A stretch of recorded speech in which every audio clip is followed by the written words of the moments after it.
And if you can speak one-to-one, you can also speak to one-many. Oh. Yeah, and that is something you need to continue to develop. Because there's a lot of benefits, especially as I say, if you're a competent person, something to share, you believe by sharing you can make a change or influence thinking, you should do it. Because otherwise, what's happening, we become victims of the dominant narrative. So if you have to influence the narrative and you have something to valuable, you think you're valuable to say, you better speak up.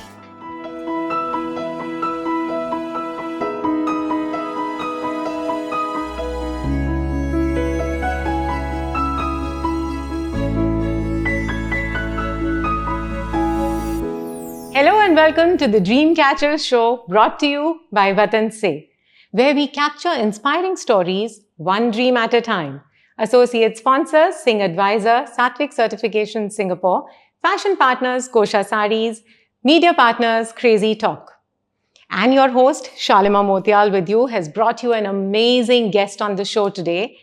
Before I give out his name, have you heard of the term glossophobia? I bet you haven't. It's a fear of public speaking.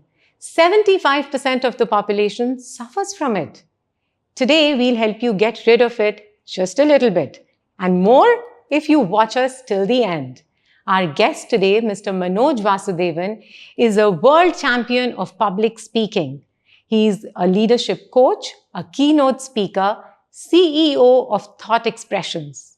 Well, he's going to give us tips on how to get rid of that fear since he got rid of his. Please welcome Mr. Manoj Vasudevan. Thank you for having me on your show. So tell me, let's start with, did you always wanted to be a public speaker? Oh, no. Okay. So, of course, I did have a fear of public speaking as a child. I was talkative, but I didn't talk in groups. Okay. Right? So I can talk to friends, but not in groups. So it's not something I started with. I probably wanted it to the fame, but I was not willing to do the effort because I still remember looking up to my friends who can go up on stage and speak and get better roles and stuff. I didn't do anything in school except that academics. Yeah. Fascinating. Yeah. So why don't you tell the audience, what do you do for a living? Oh, right now I help leaders get to the next level in their career, business and life. Mm-hmm. And part of that involves helping them to reach their full potential. Great. And how did you reach your full potential?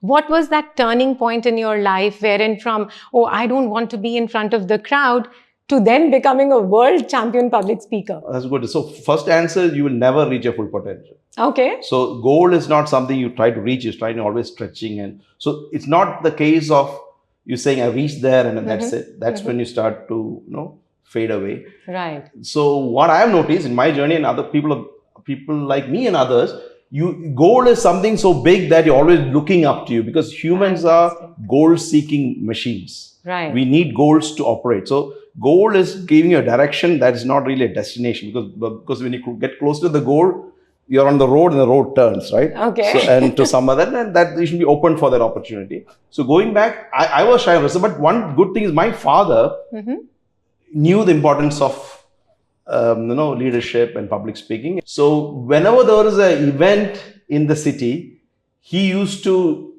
go and listen to speakers and people come into a speech. And some of those events he used to take me along. Right. And I'm like, I don't want to go, but I could not say no, but I used to follow him. And I don't understand what these people are speaking, but I listen to them. And the only reason I went was after the event, he will at least take me to a restaurant to eat. How sweet. That is the only reason I used to go with him. Okay. Because one thing I could not say no, I can't say no. And the second thing, there's food at the end of the show. Right. But what I remembered once we were eating, I remember my father saying, when I listen to these guys, I know exactly what they're saying, but I can't say the same thing. It's not that they know better than me, but whatever they can put together a thought, but I'm not able to say the same thing. And I just wonder why. So that actually planted a seed in me. Okay. So I remember then listening to next time I was listening to speakers, this didn't happen a few times only.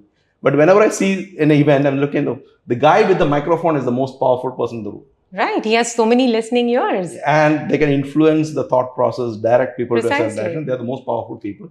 So the question is how, and this is not something I wanted to do.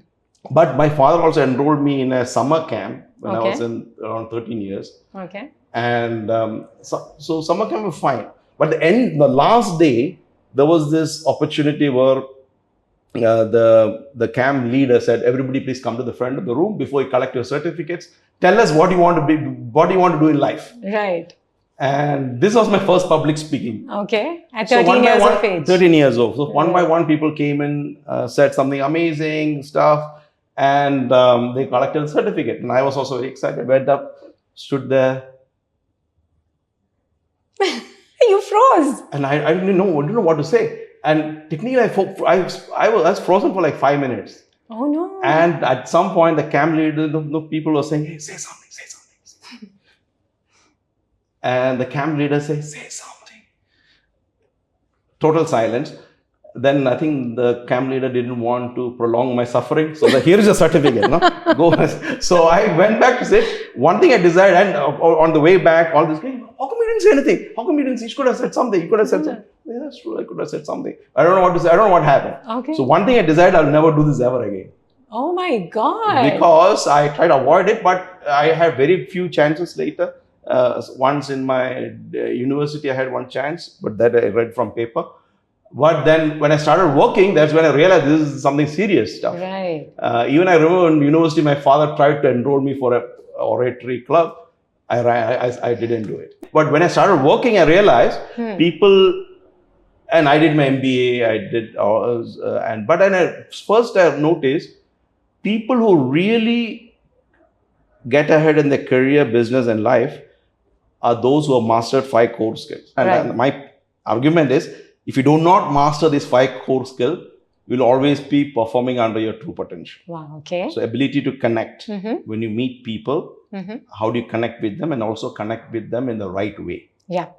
Second, the ability to communicate. So your ideas in your mind, how do you express it clearly, confidently, and convincingly? Right. Number 3, an ability to network. Okay. How do you build relationships? So networking has a negative connotation for most people, but the way I look at it, build relationships so that you get the right help when you need it the most. Right.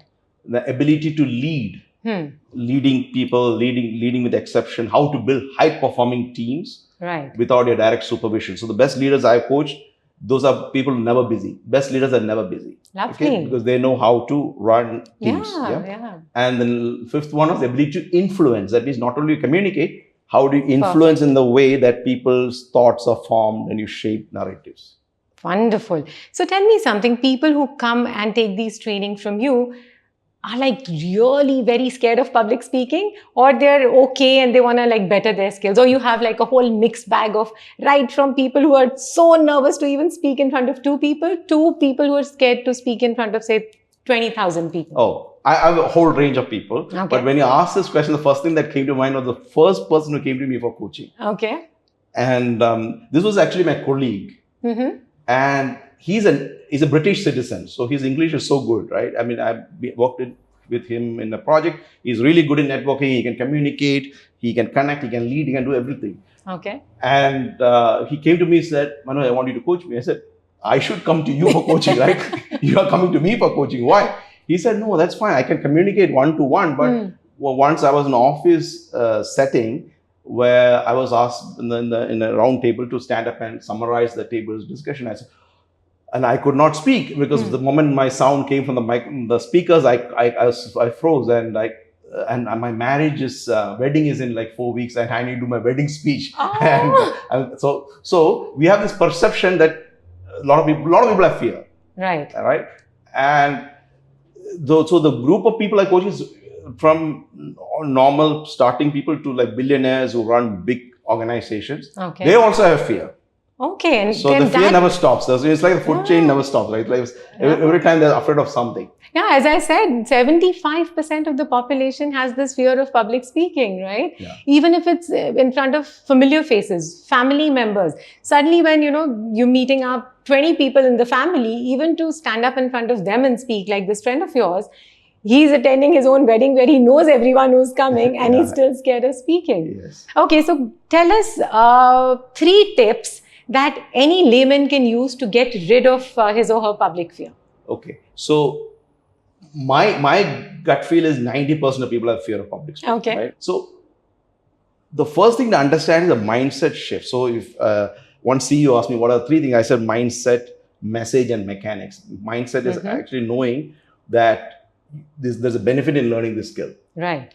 Right? Absolutely. There's a benefit. So a lot of people don't realize it. A lot of people have been taught not to speak up. And they found it comfortable not to speak. Right? So mindset shift is a key. Second would be message. You need to have something to say, something to speak about, right? Yeah. And third was the mechanics. The mechanics, organizing, narrating, putting it across.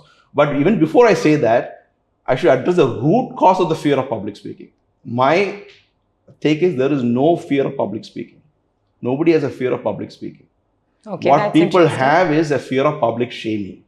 Oh. Right? They are afraid what other people think about them.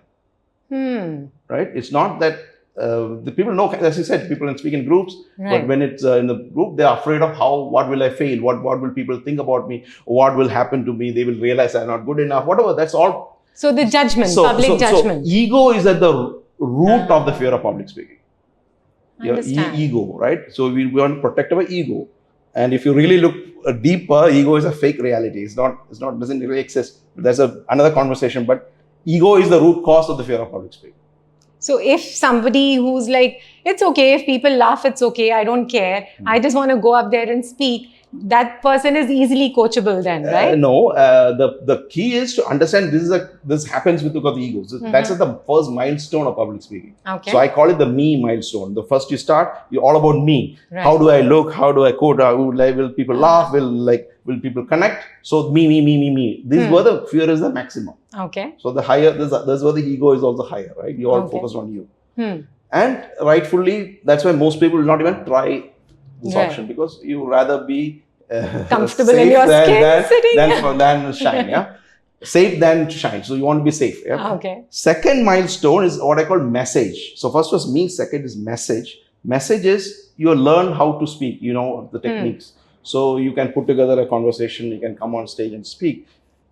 But still, there's an element of me. Your question is, will I do better than the other guy? Right. Can I speak like Barack Obama? Right. Can I speak like this other person I saw on YouTube? Right. So you always compare. There's an element of comparison. So there's an element of fear and there's an element of self. So once you reach the third milestone, you go beyond your fear of public speaking. In fact, if you look at all leaders we admire from the dawn of human history, if you look at leaders we admire, they are at that milestone. That's why they could connect with the audience better. Okay. So this milestone, I call it messenger.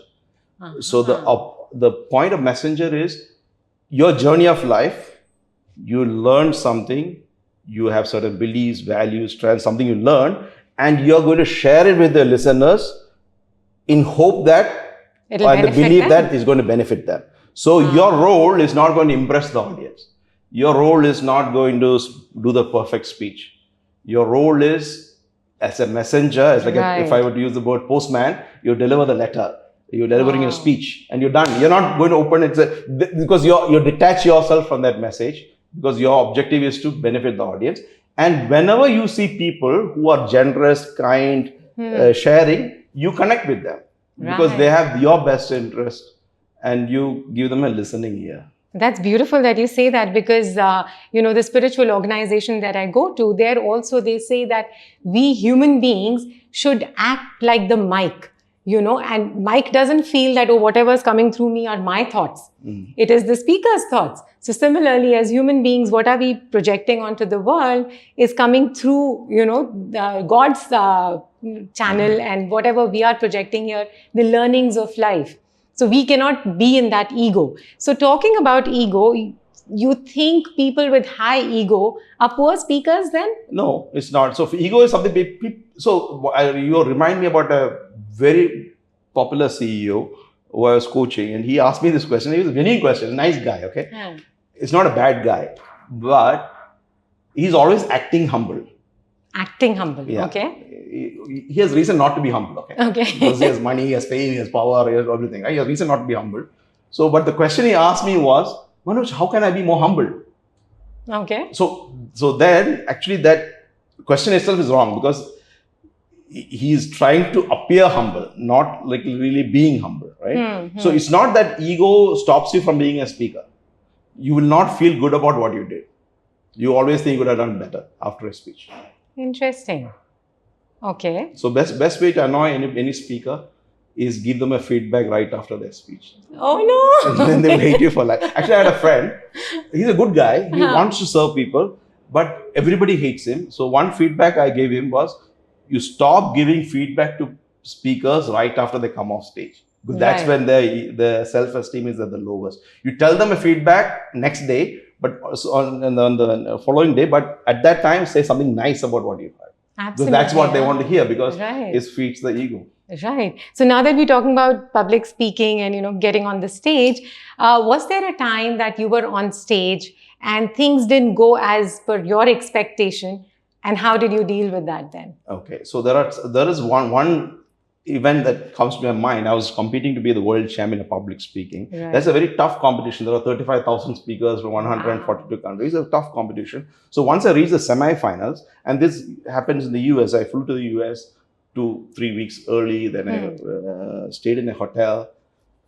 I hired a car, practiced in different places. I tried to familiarize with the audience, with the environment, the climate. But when I went on stage, I was very confident. I knew the message, but my microphone didn't work. This is a timed event. So what happened was, even though the audience laughed, connected, I was not even placed in the contest. So it was a big setback for me, because I was all in adventure to win that year. So I was a bit, of course, devastated by the outcome. Right. And of course, I couldn't. And the reason the microphone didn't work is because the person was supposed to turn on the microphone, just forgot. I was told not to touch. But so I could talk about unfair. This was that. It all depends on the story you want to buy into. But when I was in the audience, and I was like, what the heck, I'm not going to finals. So I'm sitting there, and one guy comes to me and says, "This is Manoj, a lady wants to talk to you." And I look back. There's a blind lady with a dog, working dog. Right. So they have this assisted mobility. Right. And she comes, "Manoj, is that you?" I said, "Yeah." I said, "Your speech made me feel like I'm on a roller coaster ride." Wow. And it reminded me I had so much laughter, and I always remember what you're going to say. And then a few weeks later, she sent me an email. Okay. With the braille to text converter. It said, "Whenever my life goes in a wrong direction, I think about what you said." And so that I thought was my best gift ever. That's lovely. So likewise, whenever there is a downside to whatever your goal, I always say, look for the gift in the garbage. So my gift was the best gift ever. So I'm like, I can connect with a blind lady who has never seen me, she's never seen what I showed, and she still feels that, and she actually implements it in her life. And then she said, "Can you coach me?" or something, she said. So I was sitting, so rest of the time, I had nothing else to do. So sitting there, listening to her story, giving her, how can she convey her message. I said, "Wow, it's amazing. I never expected that." Right. So the idea behind that is always look for the gift in the garbage. And this keeps repeating. Maybe the projector doesn't work, the slides doesn't work, people doesn't show up, or whatever it is, you have to take it forward from there. So you went on with your speech without the mic, you just projected your voice. Yes. But that was sort of disturbing. Again, that's a lesson. Again, you use the word, it was very unfair, but that was my story, but you need to rewrite those stories, right? Absolutely. I totally believe in so that. Now, if I look back, my rewriting story, that is the best thing that ever happened. Okay. I had to learn that lesson. Right. And then you went again, you didn't give up hope. So every time the setback, the question asked is, what is the lesson here, right? What's the gift in the garbage? Yeah. And then you went again, and then you won the championship. Another time when I came world number 3, which was also setback. But then again, came back one more time. So people ask me, "Your number 3 is already good enough. Why do you want to be number 1? Exactly. Yeah. So again, that's why I said, going back to my 3 steps, I said mindset, message, mechanics. First is the mindset, right? So now in the world championship lingo, I used to call the world champion mindset. Okay. So when people ask me, "Why didn't you stop at number 3? I said, that's not what I was competing for. Because it's natural, because I was competing for number 1. Number 1. Yeah. So for me, so then I realized most people don't think that way. So I keep telling them to, whatever that is for you. No, so I completely believe in being a student of life, because the minute you say, "Oh, I've done everything," you stop living, right? So you're also multi-talented. You've been a stand-up comic, I know. You're an author. You've written a couple of books. Why don't you tell our audience about those 2 professions also? Oh, stand-up comedy was never my profession. I did for a hobby. And in fact, the way I got into stand-up comedy is again by pure luck. There was one guy, who's a businessman from India. He used to live in Singapore, and he wanted to do stand-up comedy. And I barely know him. So one day he came to me, Manoj, can you coach me to do stand-up comedy? I said, why are you asking me? I've never done it. No, you're very funny. You can help me. So I remember looking at the script and said, he had a script and look. I said, what do you expect people to laugh? Which was just a natural question. I didn't mean to humiliate him or anything. So but then I started thinking, sometimes you do things, it's just in a muscle memory and you do it properly, but that's not how everybody else thinks. So I helped him to fix his script and he did a great job. And then he asked me, if you can help me, why can't you do it? So I went to, gave me a slot, like a stand-up, what do you call it, open mic day. And I was the debut, right, first time. But somehow I did really well. And in fact, the headliner said, you scared me. And as luck could have it, that session was recorded. And eventually it was shown at Comedy Central. Oh, wow. That's a big even platform. Though I didn't do much effort, it's like, then I got me into International Comedy Festival in Hong Kong. I was in the top 25, but then after that I stopped because my mentor said that's not the direction you should be. But of course, in my speeches, I incorporate. Yes, I've heard your speeches and there's always humor, because otherwise what happens if it's a longish speech, people tune out. But if there's humor in the speech, they're always connected. They're laughing and they're engaged and all of that. That's lovely. So what books have you written? So I've written some co-authored books, but main two books is one on leadership, Mastering Leadership the Mousetrap Way. Okay. And another one is How to Become the World Champion of Public Speaking. I also read somewhere that your mission is to train 20 million people reach their next level of public speaking. Yes. Once I was competing to be the world champion. In fact, that goal came from a mentor. He said, you should try to be a world champion. I didn't even know that such a thing existed, right? But my objective was, if I ever win, I need to help more people. So I said, I'm going to help 20 million people overcome the fear of public speaking. Right. So I have an online forum free of cost, nervoustofabulous.com, where people can go, at least beginner level, they can go and actually learn by themselves. It's a recorded session. Nervous to Fabulous. We're going to share the link with all of you all. So do check that out, please. So as luck could have it, people from more than 100 countries attended my online course. Wow. Fantastic. So it's like, sometimes you don't know the result. You just do it for the sake of doing it and eventually you figure out what happens. Right. So someone watching this says, yeah, this is all fine, mechanics, messenger, but how do I begin? Right? Where do I begin? So if you're totally new, nervoustofabulous.com. Free of cost, don't even credit card, just start. So when I said online, don't have to talk to anybody, you can do it by yourself. People are more willing to try it out. Right. Especially a beginner, right? Nobody will know. As in record yourself on camera. So there are the different stages, different levels of programs. So that is not for everybody, but for beginners is really good. Then there are higher stages, including people who speak to tens of thousands of people. Okay. Those are the higher end programs. But that needs mentoring and coaching. Right. And there are a lot of opportunities in Singapore in terms of platforms where people can become keynote speakers. Actually, there are at least 1,000 events, because all events in Singapore every day, I believe, because not everybody needs a keynote speaker. There are a lot of events that needs a keynote speaker. Right. But the idea behind is the platform to speak is always there. Right? You just need to have something to say. That's why it's the second mindset. Right. Message is you need to have something to say. Right? What is that you are dying to say? Okay, so for instance, I have a story to share, right? Like my life was a flow and I just went with it and I've done so many different careers and enjoyed each one of it and progressed, being an entrepreneur, film producer, actor, model, podcaster, whatever. So that's my message and story to share. Now, all platforms are not open to listening to that message, right? If you asked me this question 5 years back, I would have said another answer. Now the answer is, today you have the opportunity to speak to none and still be famous. Okay. Which is to look at a camera and share your story, put it on YouTube or TikTok, and many people can see it. Right. And if it connects with people, the right people come to you, they will share. Wow. But what is stopping you for recording is something to explore. Good point. Very good point. I will explore that. Okay. How many people have you trained so far through your companies? Thousands of people. Because actually a lot of things I do, one is one-on-one. Coaching, where I sit and coach one-on-one. But there are also events I do. I used to do a free public speaking masterclass in Singapore every month. Okay. Before COVID, like every month, like a physical location, free of cost. But that I stopped after COVID. Then I'm more interest in people doing the online version of it. Okay. Yeah, so a lot of people, thousands of people. Right. And wherever I go overseas, typically what I do is when I go on stage, depending on the opportunity, I bring somebody with a fear of public speaking on stage and coach them to make them speak. From the audience From the audience. From the audience, Who wants to get coached, I coach them. So just to see, I usually say no belief, no relief, right? So if you let people realize they have this possible, they're more willing to take a chance. So whenever I do a demo on stage with a live participant, is that telling the audience you can also do this if you want, if they make the move. And these people who come on stage always speaks. Right. And this gives raise the belief of the audience that they can do it. Whether they do it by themselves with the help, at least they get started. So the key is I am trying to attract only those people who are competent, right?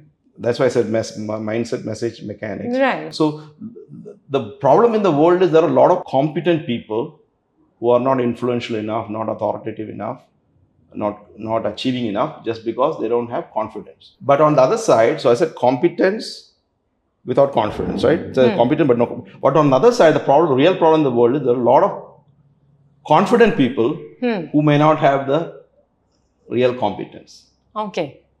So, but they own the narrative. Because they're not scared and because they're confident. But the good people are not speaking out.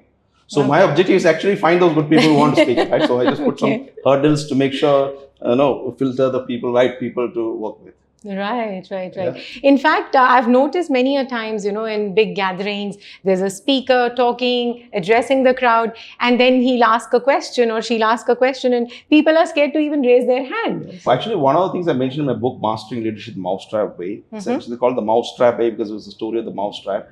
And but the number one step I say, you need to, if you want to be leader, I say ownership is the habit that leads to leadership. That means you need to realize you have a stake in it. If you had to ask a question, you need to realize I need to take ownership for this problem. Like what you said in the situation, the audience doesn't ask the question, is because there's an opportunity to show the ownership and take the leadership, right? But most people don't want to take initiative without directive. Right. If you ask them to do something, they might do it, but they don't feel like willing to do it by themselves. Right. Once I was speaking in Sri Lanka, and the one lady came to me, after my speech, sat next to me and said, and she said she does. Oh, I do this. People don't appreciate. Nobody's doing certain things, but I do it. I got involved. I said, what makes you do it? Does anybody appreciate you? She said, no. Do you get rewarded for it? No. Then what makes you do it? And she said, it's because nobody can see it, right? Because you're growing from the inside. Oh. Right? So I like the perspective because a lot of these small activities, action you take, small steps you take, doesn't have an immediate result because nobody can see it. Right. It's not an observable change, but you're growing from the inside. Oh, that's lovely. Actually, that reminds me of Barack Obama's speech. He said that don't be a part of the problem, be a part of the solution. So in my team also, I've had certain set of people who will come and say, oh my God, this is not working, that's not working, what do we do, and stuff like that. And then there'll be the other set of people who will come and say, okay, leave that to me, I'll take care of it. And that's the kind of people you want on your team, right? Who will take ownership of the problem, take care of it, and you want to hire them again. You want them to be part of all your projects, right? So be a part of the solution and not the problem. Well, that's very nicely put. So what are your future plans with Thoughts Expressions or Nervous to Fabulous or any other initiative that you're thinking of? So right now I decided go with what I said earlier, stay on the lane and turn, take the turn when it comes. So it's like doubling down on whatever I'm doing. Okay. And looking forward to more speeches, more reach, okay, more impact. So you also fly to Dubai and many other countries as keynote speaker. And any interesting or funny experience you've had? There are a lot of funny. In fact, I'm going to Dubai next week. Actually, So first time I went to Dubai, again I said the 5 core skills: connect, communicate. So first time I got invited to Dubai, it was because when I was in Washington DC, I was doing a keynote and I was walking out through a door 2 days later. In the same hotel, there was a family staying and they saw me, hey, you're the keynote speaker, can you take a photo? I spoke to the kids. And so somehow there's a connection, right? Right, yeah. I forgot all about it.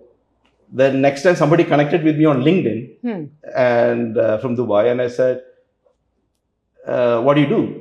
Typically, not most people don't do this. I said, what do you do? He said, I'm like a PR here. I do public relations. I said, then why don't you do public relations for me? Oh, you want me to do public relations for you? I can do it. Then I connected these two people together. Okay. Right, to random people. They actually organized a mega event for me. Lovely. And I was on the papers, I was on interviews everywhere. Funny part was after this event in Dubai, they said, can you also do an event in Abu Dhabi? So sure. One guy was driving me from Dubai to Abu Dhabi in like one big Porsche car. And he runs a business, he's driving the car. And then he stops at a petrol station. Imagine, this is my first trip to Dubai. Okay. And the petrol station, and I'm wearing a sunglass. And the petrol attendant said, can you please remove your specs? I said, sir, are you Manoj Vasudevan? Wow. Sir, can you give me a job? or something like that. And I'm like, what? I'm just first day here. I don't know anybody. Then I said, I took this guy's card. Can you give me a job? It's to impress me. He said, oh, sure, no problem. Then I said, give me your card. The card said, contact him. Oh my God. So where did he see you? He saw you on YouTube? Because of that, I was in the paper and stuff like that. But again, this happened quite by chance. Wow. That must feel so good, right? Yeah. So there's the impact of whatever you do. And I was doing a keynote for it. I think it's building high performance. It was short, maybe 200 people, a small event. And at the event, I met a lady. She said, whenever I fight with my husband, and my husband is also there, he's a US Army veteran. Whenever I remember a line from your speech and tell him that. Bend less. Yeah, pull less, bend more. Pull less, and bend he said, more. no, Yes. let's hold hands or something like that. Oh. And the guy said, that makes me so angry, I'm in the middle of a fight, he comes with you and talks about you. So there are a lot of these incidences. Thank you for reminding me, because that was at the top of my list and I forgot to ask you. Pull less, bend more. I absolutely loved that speech. That was your winning speech at the World Championship.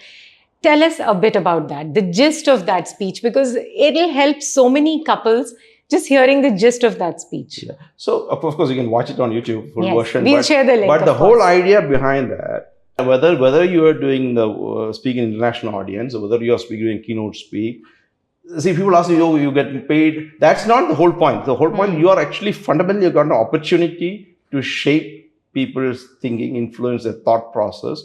Then from there, what I also noticed, whether it's conflicts in relationship, conflicts in different cultures, races, religion, geopolitics, is just because both sides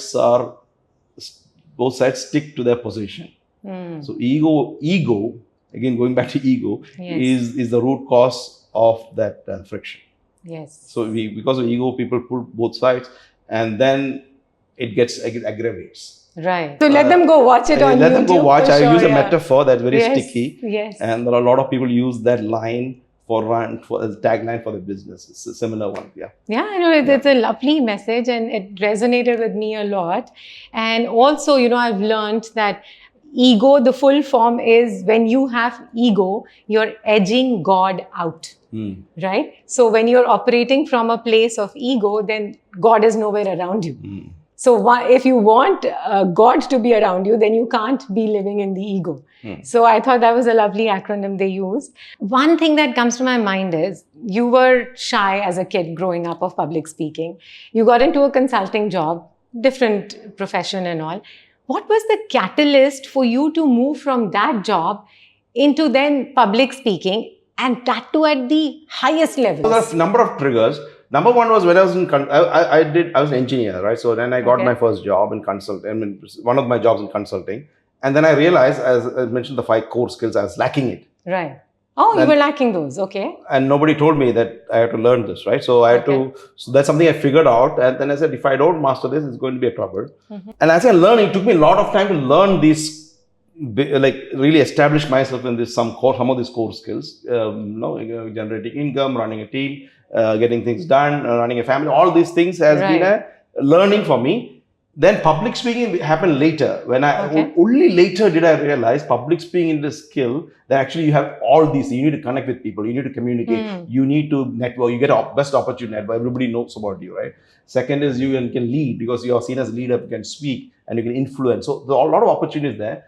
But by the time I learned all these things, took a long time. It was no chance I'm going to go back to work even though the starting point was that. I said, no, now in Buddhism, they say something called bodhisattva, right? When the enlightened person coming back to society to tell them what you learn. Okay. So that was the only option left, right? Instead of going back to work, I can't rewind my clock. So the next best thing to do is to share what you know. And even though it's the pinnacle of my consulting, I realized when I was coaching, when I was the most happiest, right? Okay. So that was your sweet spot. So eventually, what you will realize in life is, no matter what you do, if your activity is aligned with your tendencies, you will perform the best. And you are the happiest. Yeah, and you can be do all these things to please people, unless your natural tendency and what your action is doing is aligned. Right. Then you will operate. Then that is the metrics, the cross section will operate the best. I totally get that. That's how Dreamcatchers has been running for 13 years, because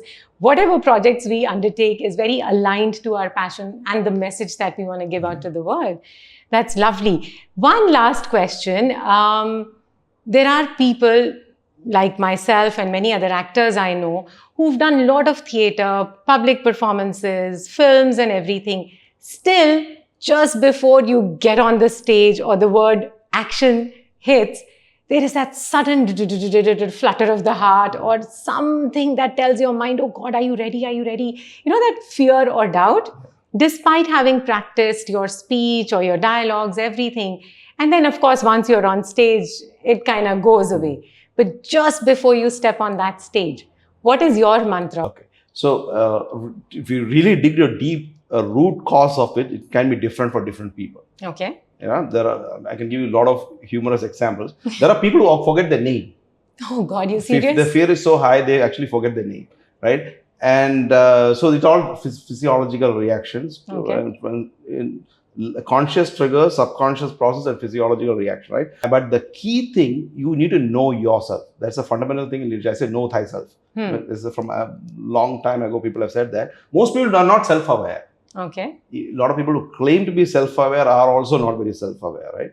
So if you're self-aware, you know your triggers, what is going to trigger you. So the trigger is not about your performance, actually trigger again public shaming, right? Right. So that kind of awareness has to be there. Then few practical tips you can do. Of course, you can breathe, you can do pranayama, you can do, and one element which is highly effective is actually visualize how you want it to go. Oh. That's nice. So in a way, it's manifestation, right? It's actually putting an imprint in your mind. It's actually called reticular activating system in the brain, which says that this is how you want to go. It looks like deja vu, because this is what I always expected. Oh, beautiful. I'm going to practice that. Yeah. So for example, if I'm doing it reminds me, Dubai, I should be asking them. So typically I ask them to send a photo of the room. Right. So helps me say, this is where I'm going to be. There's less surprises. Like what I said, I come early, so there are less surprises. So we'll give you an example. One of the top CEOs I was coaching, he doesn't really prepare, okay? He just goes on stage and speaks. So it's once turns out, he went on stage, there was a miscommunication. The audience expecting him to do a keynote. He's expecting this is a Q&A session, right? Oh, so he goes on stage. So people say, where is the slide? What slide? He was doing a keynote, right? What keynote? So, but then he got a negative spiral. I said, why? Because you were not ready. You are not mentally prepared. The best thing you do, guys, be honest. Honesty is the best policy. Absolutely. Sorry, I don't have a keynote. You ask me any question, I can answer. Right. Right? So you could recover from that. So it's again a mindset strategy of being in the moment and not, again, focus on progression, not perfection, right? Higher order of thinking is, I know something, I'm good at what I do, I can add value. Let me see how it goes. Great. What is Manoj Vasudevan's mantra before stepping onto the stage? I honestly hope that at least I can help one person in the audience. Okay. So to give example, I'm going to Dubai again. I normally use it, but first time I went, there was this lady. She was like, her role in the event was to open the door and close the door, right? Okay. And to let people usher people in and out. And she was very low profile. And this time, over the years, she actually has become very do a lot of other works. She got so inspired. Okay. She wrote a book. She wrote a lot of things. So I thought this time I'm going to acknowledge her. You know, you don't even know that person was not even part of the audience. Right. Yeah. So there's always somebody who is going to be like benefit from what you're going to say. Lovely. Okay, that was some great insight into becoming a public speaker, or at least talking confidently in front of a room full of people at a conference with your family. Do go to nervous to fabulous, right? Now, on the fun side of it, we have some rapid fire questions for you. Okay. How many times have you now addressed a big crowd? Oh, I lost counts a lot of Okay. times. So the largest audience I addressed had about more than 20,000 people. That was my next question. Thank you Yes. for answering. How to control breathing when your heart is pounding? So I think breathing has to be a daily practice. Oh. Breath is inversely related to your mind. When you're stressed, your breathing goes irregular. Yes. When conversely, when your breathing is regulated, your mind is regulated. Right. So you can just focus on the task. So breathing, a regular practice to understand how to slow down your breath, but the subconscious tendencies doesn't stop, right? So that's why you need to really be more self-aware of yourself. That's why I said, even when people come to me with leadership coaching, there are 4 steps. But the first step I tell them is know yourself. So know yourself is actually know who you are, what I value, Right. what I believe, a lot of people don't know. So first is know yourself. Second is know others. That means when you walk into the room, how do you read people? Okay. People are always telling you who they are, right? The values, their strength, their triggers. So once you know people, then you can actually communicate better. So if you are more self-aware, you're better, you have more control of your responses. Right. Yeah. Has there been a question from the audience that's kind of triggered you, or you didn't know the answer and it irritated you? Oh yeah, there are times. So one day I was in India, I delivered a very good speech on entrepreneurship, right? So it's like how to think like an entrepreneur. The audience, all entrepreneurs, and everybody liked it. Everybody liked it. But then one guy, this happens a lot. One guy had to ask a question. At the end, he stood up and said, "You're not living here. Then how do you know how things works here?" This is a trigger. But surprisingly, of course, I had an answer. But before I could answer, the audience beat him up. You shut up, what kind of question are you asking? So there are also times the audience is on your side. That's why the connection part is also important. Right. I'm not saying he did it for a malicious intent. Right. But these kind of things always happens. Okay. Yeah. Quick do's of public speaking. Quick do's. Yeah. So I would suggest you need to first understand this is really, really important. And if you can speak one-to-one, you can also speak to one-to-many. Okay. Yeah, and that is something you can continue to develop. Because there's a lot of benefit. Especially as I say, if you're a competent person, something to share, you believe by sharing you can make a change or influence thinking, you should do it. Because otherwise, what's happening, we become victims of the dominant narrative. Right. So if you have to influence the narrative and you have something you think you're valuable to say, you better speak up. Yeah. Okay. And quick don'ts of public speaking. That this you definitely cannot do as a public speaker. So one thing is you better don't go unprepared, right? So at least you have something to say. But most important of no is not contributing when you think you should and you think you can add value to the conversation. Right. Okay. And one quick tip on controlling the nervousness just before you say good evening to the audience or good morning to the audience. Mic check. Okay. You're speaking from experience. No, that's okay. So, but I think going back to all the things I said about mindset and everything, you need to really be self-aware, but also the part of visualization, breath control, again, understanding your purpose of speaking, why you are speaking.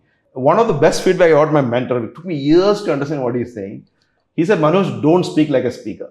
Basically, he's saying most people, they behave differently on stage than they will do. So now I'm on a conversation. Right. When I go on a stage, I go, I'm a speaker. So I do something different. This is the root cause of a lot of problems. This is deviating from who you are. Right. So whenever there is a gap between who you are, you're projecting yourself to be. One thing, there is a misalignment, but there's also a trust issue with the audience because this is not who you are. 1 minute before you are somebody else, go on stage, you be somebody else. So and it's put on and it comes out as put on. And people know. Great. So this has been lovely. And we are shooting at Vatan Se today. So let us try some of their yummy food. Sure. Looking forward to that. Yeah, absolutely. I thought you are a public speaker. I cannot let you go that easy. So I've seen many people put public speakers on the spot to give a speech on something, right? So I have these amazing, biodegradable, environment friendly, it's called pattal and dona, so instead of plastic, people prefer using this. And Vatan Se also serves all their food in this. Can you speak 30 seconds on this? You can time me. Yes, let's do that. Okay. So this is made from biodegradable material, that's leaf. This actually reminds me about one important thing. We all came from Earth, the 5 elements, Okay. and we go back to the 5 elements. Hmm. We should not create any new element that is not biodegradable, right? Okay. All the 5 Yes. elements are biodegradable. Mhm. So using materials like this, which is biodegradable, you're taking from the earth, Mhm. but you're also giving it back without hurting it. So I think that's a noble thing to do. And whoever created this idea, perpetuated this idea, marketed the idea, and using this idea, I think I have as my full support. Fantastic. And with that, your 30 seconds are done.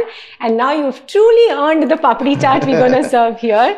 What about that? Yeah. Thank you so much for coming on this show. Audience, whatever you liked about this interview, please write in the comments section what inspired you. Go check on nervoustofabulous.com as well. Please register if you want to be the next world champion public speaker. And do keep subscribing to Dreamcatchers, YouTube, Facebook, Instagram, TikTok, everywhere, right? We will keep bringing you amazing speakers, inspiring stories. Do watch us and do let us know who do you want as the next speaker. Thank you so much. Signing off, Shalima Motial. So thank you for coming to the show, and then you show us eating this. So you should, that's fine, that's fine. I'm okay with it, but Yeah. the answer. No. We have to sort of quickly take a shot of it. Yeah. You need to take your paper.